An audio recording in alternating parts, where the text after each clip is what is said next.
Somebody has a crazy idea about wanting to start a homestead off-grid.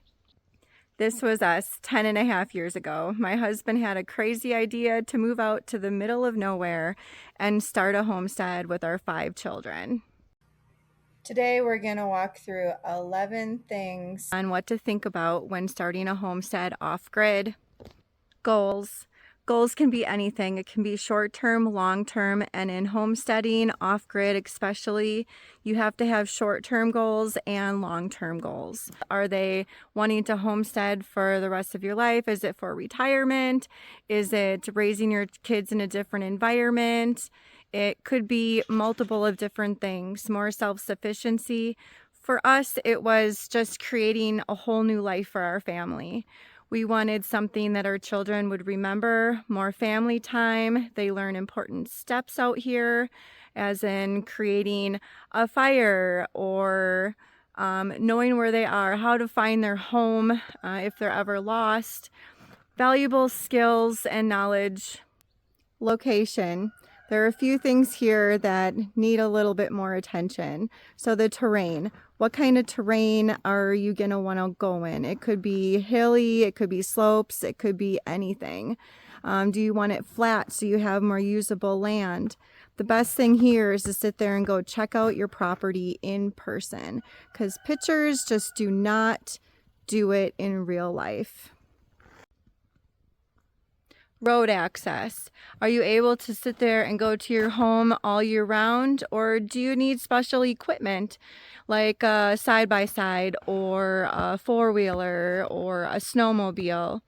And you can't always trust what the realtors say, because there's a lot of postings even out by us that sit there and say live year round, and that is certainly not the case. You do need special equipment as a snowmobile, side-by-side, whatever it may be, to access that property year round. So these are definitely things that you're going to want to think about.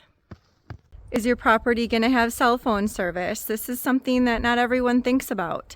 In our case, we do not have any cell phone coverage from the time we leave the nearest town until we reach our property. My husband had to sit there and build something so that we can communicate with family and friends, or if an emergency arises, that we're able to get help to us.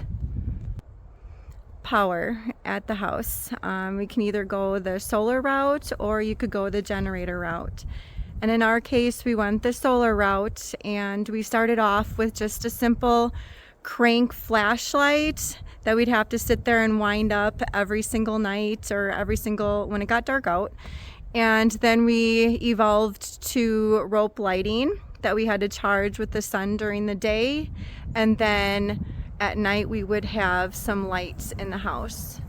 And eventually we did graduate to 1 solar panel.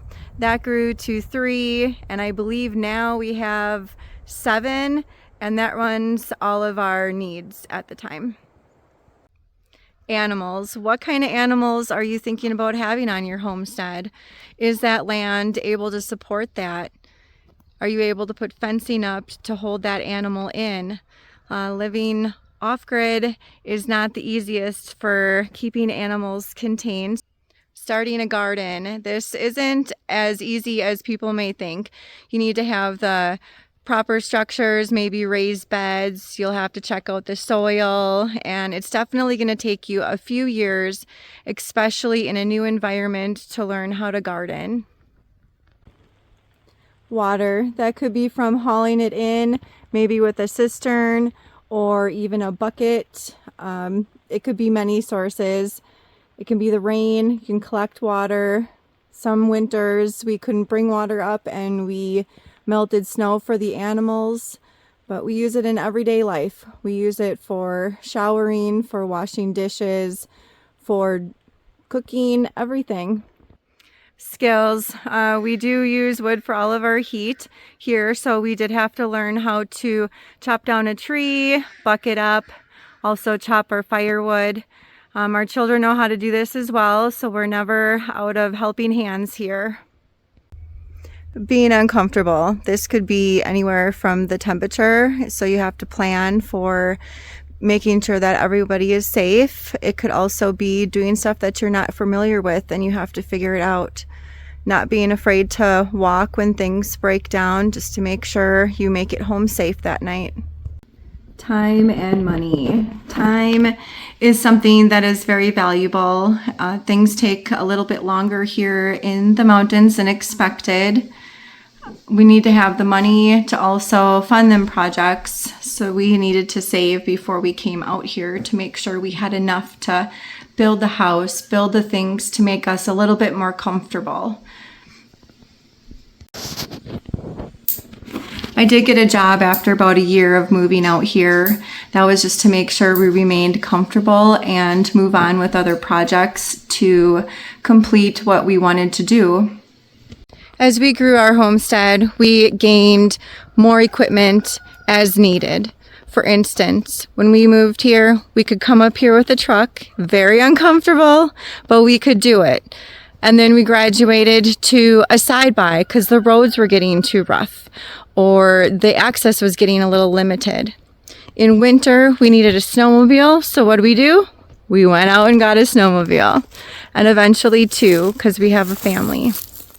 As you can see, starting a homestead can seem exciting and fulfilling and everything, and living out here is great. I do love it. Would I change it for anything? No. It's because I have my family. Family is everything. The trust factor in all of them is amazing. And I would do it again in a heartbeat.